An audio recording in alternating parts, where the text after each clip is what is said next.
تو حضرت والا فرماتے تھے کہ بھائی بہت ہی خطرناک دور ہے، اپنے بچوں کو ظالموں سے، بھیڑیوں سے، کتا اور سور والے کام کرنے والوں سے بچاؤ. اس کے بچانے کا طریقہ یہ کہ اپنے بچوں کو اپ ٹو ڈیٹ مت بناؤ. اپنی بیٹیوں کو جینز پینٹ اور چڈیاں اور شارٹ سلیو اور روڈوں پر اچھل رہی ہیں، سائیکلنگ کر رہی ہیں، لڑکوں کے ساتھ اچھل کود، بڑی عمر کی بچیاں، ماں باپ خوش، میری بیٹی سائیکل چلا رہی ہے، اب موٹر سائیکل چلائے گی اس کے بعد. اور یہ اب جو بھی جینس پینٹ پہنایا ہے، 10 سال کی عمر ہو گئی، 11 سال کی عمر ہو گئی، اب ذرا شلوار قمیص پہن کے دکھاؤ، یا وہ شلوار فراق جو بھی بولتے ہیں، پاجامہ جو بھی پہن کر دکھاؤ، دیکھتا ہوں کیسے پہنتی ہیں. اب یہ لڑکوں کے ساتھ پڑھاؤ.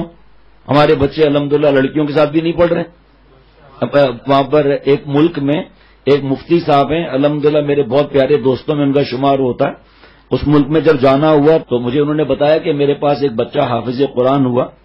اس کے بعد مجھے پتا چلا کہ اس کے ابا نے اس کو مخلوط تعلیم میں داخل کرا دیا ہے. بھائی مجھ سے تو برداشت نہیں ہوا. میں نے تو اٹھا کر ان کے والد صاحب کو فون کر کے خوب ڈانٹا کہ جب آپ نے اپنے بیٹے کو جہنم میں ڈالنا تھا تو حافظ قرآن کیوں بنایا؟ اصل میں دماغ میں نشہ چڑھا ہوا ہے کہ بیٹے کے پاس لیپ ٹاپ ہو، سیل فون ہو اور اسمارٹ فون. آج میں نے پہلی دفعہ نام سنا ہے، خط میں لکھا ہوا ہے اسمارٹ فون، پہلی دفعہ نام سنا ہے اسمارٹ فون. شاید ایک دفعہ اور بھی سنا ہو. اسمارٹ فون ہو، لیپ ٹاپ ہو، یوٹیوب بھی ہو، نیٹ بھی ہو، کیبل بھی ہو، فیس بک بھی ہو، ٹیبلٹ بھی ہو، اور کیا بولتے ہیں وہ لیپ ٹاپ بھی ہو اور کمپیوٹر بھی ہو. لڑکیوں کے ساتھ پڑھے تاکہ میرا بیٹا ایکٹیو نہیں، کوئی اور جملہ ہوتا ہے کوئی ایسا، ویسا میرا بیٹا ہو جائے. اور اس کے بعد پھر ایک گاڑی بھی ہوئے اور نوکری کم از کم 5 لاکھ کی ہوئے. میرا بیٹا عیش کرے، کبھی اس کو غم نہ آئے. تیری میری پلاننگ فیل ہو سکتی ہے، اللہ کی پلاننگ کچھ نہیں ہو سکتی. وہ خوشیوں کا دینے والا اللہ ہے.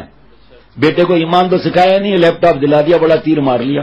بیٹے کو بڑی پوسٹ پر پہنچا دیا، اس کو تو استنجا نہیں آتا، اس کو تو قرآن پاک نہیں پڑھنا آتا، نماز کا طریقہ نہیں آتا. آپ خوش ہیں کہ ہمارے بیٹا کامیاب ہو گیا. خدا کی قسم ناکام ہو گیا اگر توبہ نہیں کی تو، چاہے اس کی جاب کتنی بڑی ہو. بس بیٹوں کو دیکھتے ہیں کہ ہاں یہ ملٹی نیشنل کمپنی میں ڈائریکٹر لگ گیا ہے، اتنے لاکھ تنخواہ ہے، ڈیفینس میں بنگلہ ہے، 2 کمپنی نے گاڑیاں دی ہوئی ہیں، 2 ڈرائیور دیے ہوئے ہیں، اور یا ایم ڈی کو دیتے ہیں، جو بھی ہے. لیکن اس کو تو قرآن پاک پڑھنا نہیں آتا، نماز نہیں پڑھتا، جمعے کی نماز. آپ تو خوش ہو نا کہ جہنم کے راستے کی طرف جا رہا ہے. یہ تو لعنتی خوشی ہے بھائی. آپ کا میرا کام ہے اپنی اولاد کو نیک بنانا. اللہ ہم سے پوچھیں گے آگے کیا ہوتا ہے، ہمارا کوئی واسطہ نہیں ہے. وہ اگر اس کو پھر اگر جاب نہیں ملی تو آج کل تو ہر جگہ لڑکیاں ہیں، اور پھر اگر جو اس کو بولنا نہیں آیا تو پھر کیا ہوگا، اگر یہ فیل ہو گیا تو پھر کیا ہوگا، اگر ہم مر گئے پھر کیا ہوگا، پھر یہ سب رہ جائیں گے بچے. فرمایا زیادہ تر والدین، ماں باپ زیادہ تر روٹی بوٹی اور لنگوٹی. میرے بیٹے کو یہ ہو جائے، اتنی ڈگریاں مل جائے، پڑھائیاں کر لے، نوکریاں مل جائے، جاب مل جائے، ایسے نہ ہو ویسے نہ ہو. اور لڑکیوں کے ساتھ اٹھے بیٹھے بھاگے، جو بھی زنا، شراب، شیش اور بینک، وہ کیا جو کمرے ہوتے ہیں نا وہاں باہر دور دور، فارم ہاؤس، یہ بھلے اس میں لڑکیوں کے ساتھ جائے، بھلے برے دوستوں کے ساتھ جائے، فلمیں دیکھے، پڑھ تو رہا ہے نا، کوئی بات نہیں. کراچی کے کالج کے پرنسپل حضرت والا کے پاس آئے کہ آج حضرت بہت دکھی ہوں اس لیے آپ کے پاس آیا ہوں. کیوں؟ حضرت نے فرمایا کہ حضرت آج ایک باپ آئے تھے اور آ کر مجھ سے پوچھا 3 دن ہو گئے میری بیٹی نہیں آ رہی کالج میں، تو میں نے پریزیڈنٹ کا کوئی رجسٹر ہوتا ہے وہ منگایا، تو دیکھیے اس میں تو پریزیڈنٹ لگی ہوئی ہے. کہا لیکن 3 دن سے گھر تو نہیں آئی. تو مانیٹر لڑکی کو بلایا، وہ نام محرم گناہ اپنا الگ ہے وہ بات. مانیٹر کو بلایا کہ یہ لڑکی آتی ہے؟ کہا ہاں سر آتی ہے.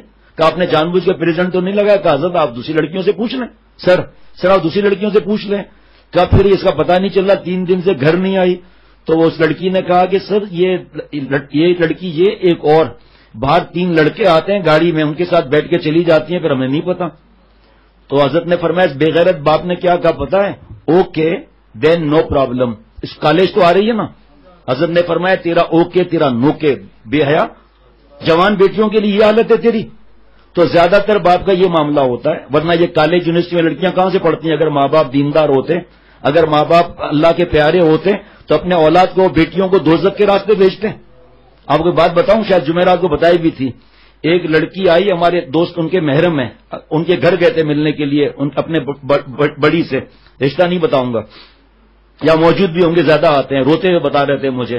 بیٹی آئی، کہا مما میرے ٹیوشن ٹیچر آ گئے، یا سر بولتے ہیں جو بھی ہے وہ آ گئے، میں اب کمرے میں جا رہی ہوں، نوک نہیں کیجیے گا.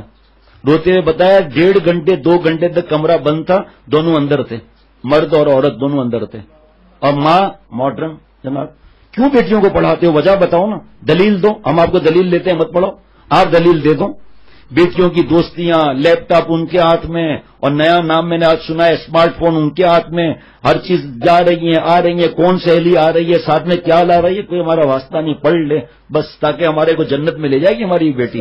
اور جو بیٹی رابعہ بصریہ ہے نہیں، وہ نعوذ باللہ دوزخ میں لے جائے گی، پڑھی لکھی نہیں ہے نا، قبر میں پہلے ڈگری کا سوال ہوگا نعوذ باللہ.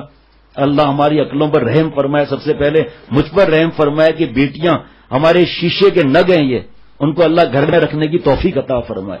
بیٹی ناراض ہو جائے گی، دیکھو زیادہ سختی نہیں کرنے پڑتی، اگر آپ زیادہ ڈور کھینچو گے نا ڈور ٹوٹ جائے گی، وہ تو وہاں پتہ چلے گا ڈور ٹوٹتی ہے یا چپ ہوتی ہے. ناراض ہوتی ہے اولاد ہو جائے، یہ درجہ کہاں ملتا ہے ہم لوگوں کو؟ ایسا تھوڑی درجہ ملتا ہے.